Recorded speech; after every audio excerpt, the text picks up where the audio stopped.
जो गीता में से अर्जुन यह दुविधा में पड़ता है कि संसार में कुछ परंपराएं होती है और कुछ संकल्प होते हैं, उससे व्यक्ति एक उत्तम श्रेष्ठ मार्ग पर चलता है।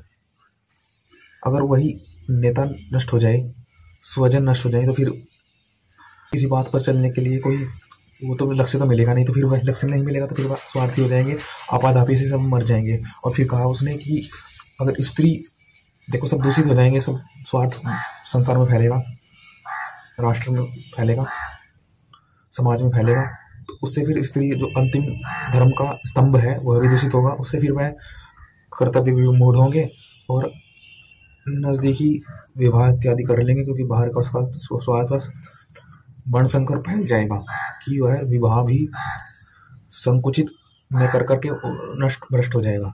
तो इसलिए श्री कृष्ण कहते हैं कि स्वजन नहीं, सुजन अर्थात श्रेष्ठ जन की रक्षा करने का क्या उत्तरदायित्व। तो क्षत्रिय का धर्म केवल यही नहीं कि स्वजन हो, कि तुम स्वजन केवल यही तो तुम्हारा रक्षा है। सुजन, स्वजन भी सुजन अच्छे हों, उससे अतातियों को क्षत्रिय को उस बात का कोई भ्रम नहीं होना चाहिए, अतातियों को मारने वाला, अधर्मी को मारने वाला स्वजन भी हो, चाहे वह स्वजन भी हो, परंतु रक्षा श्रेष्ठों की होनी चाहिए। श्री कृष्ण यह कहते देखो शरीर तो छोड़ के जाएंगे, वस्त्र बदलना होता है इसको, आत्मा को। तो ये तो वैसे भी देखो शीत उष्ण और सर्दी गर्मी ऋतुएं बदल रही हैं, तो उससे हमारे शरीर पर जो दबाव पड़ रहा है उससे तो इस शरीर नष्ट हो रहा है, धीरे धीरे जा रहा है। तो जो आत्मा से अंदर से वही बलयुक्त होता है, कमी को पूर्ण कर लेता है, कमी को पूर्ण करता है, अर्थात वह अंदर से बलयुक्त होता है, अंदर से उसको कोई कमी नहीं होगा, तो वह आगे चल रहा होगा श्रेष्ठ। तो अंदर से बलयुक्त होना है, तो अंदर से कमजोर नहीं होना है, अंदर से तो पूर्णता है उसको, जो बाहर कमी आई उसको अंदर से पूर्ण कर। बाहर तो कमी कमी आएगी, किसी न किसी में शरीर नष्ट होगा ही, इसलिए तो इनको अधर्मी को इनका तो नाश करने से पीछे ना हट, इनका स्वजन श्रेष्ठ की रक्षा कर, ये तेरा धर्म है, तो क्षत्रिय है, क्षत्रिय का धर्म है। तो इसलिए गीता का शतपथ भाष्य, जो गीता का वैदिक भाष्य है, जो स्वामी समर्पणानंद सरस्वती का आप पुस्तक वैदिक बुक से देख सकते हैं, समर्पणानंद सरस्वती संपूर्णानंद समर्पण गीता भाष्य, उसमें देख सकते हैं। तो देखते हैं ऋग्वेद में अर्थात वेदों में जो देवताओं का विषय आता है कि देवता है क्या, तो देवता वास्तव में एक इमोशन है।